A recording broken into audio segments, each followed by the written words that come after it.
Please subscribe the net TV. క్షణం క్షణం మీ ముందు సమాచారం.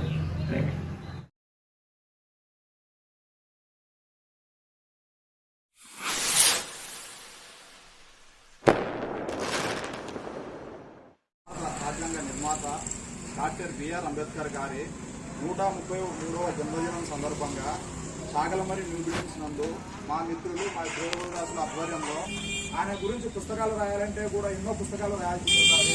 డాక్టర్ బిఆర్ అంబేద్కర్ గారు 1891 ఏప్రిల్ 14వ తేదీన అప్పటి ఉత్తరప్రదేశ్ ఇప్పటి మధ్యప్రదేశ్ నందు మౌ అనే గ్రామం నందు భీమాజీ రమాబాయి అనే దంపతులకు జన్మించడం జరిగింది. ఆయన బాల్య విద్య అంతయు భారతదేశంలోనూ ఉన్నత చదువులంతయు విదేశాలలో చదవడం జరిగింది. ఆయన కొలంబియా యూనివర్సిటీ నందు పిహెచ్డి, లండన్ యూనివర్సిటీ నందు డాక్టరేటు, అంతేకాకుండా 32 డిగ్రీలు పూర్తి చేసి భారతదేశంలోనే పేరుగాంచినాడు. ఆయన బౌద్ధ మతాన్ని స్వీకరించి ఆనాడు అగ్రకులాల చేతిలో వివక్షకు గురైనటువంటి దళితులను వెనుకబడిన వారిని కూడా బౌద్ధ మతంతో చేర్పించి సమాజం పట్ల తన సేవా దృక్పథాన్ని చాటి చెప్పుకోవడం జరిగింది. అంతేకాకుండా భారతదేశంలో స్వాతంత్రం వచ్చిన తర్వాత మొట్టమొదటి న్యాయశాఖ మంత్రిగా ఆయన పనిచేయడం జరిగింది.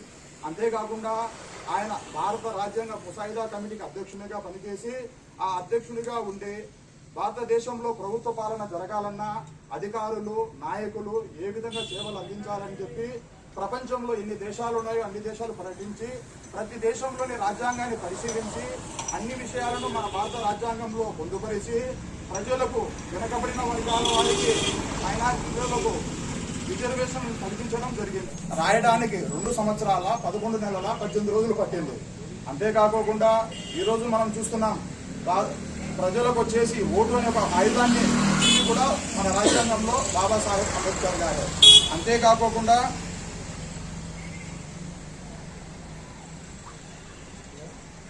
మన భారతదేశంలో పరిపాలనకు ముఖ్య సూచిక భారత రాజ్యాంగం అని ప్రతి విషయాన్ని కూడా భారత రాజ్యాంగం ద్వారానే తీసుకొని పరిపాలన సాగించాలని కూడా అంబేద్కర్ గారు సూచించారు.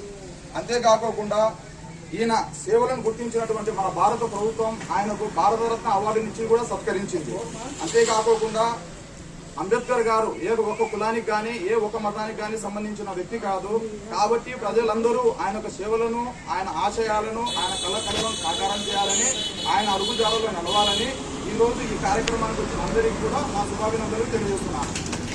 పోరాటం చేసిన మన మహనీయుడు మన డాక్టర్ అంబేద్కర్ గారు జయంతి ఈ సందర్భంగా ఘనంగా నివాళి అందిస్తున్నాము.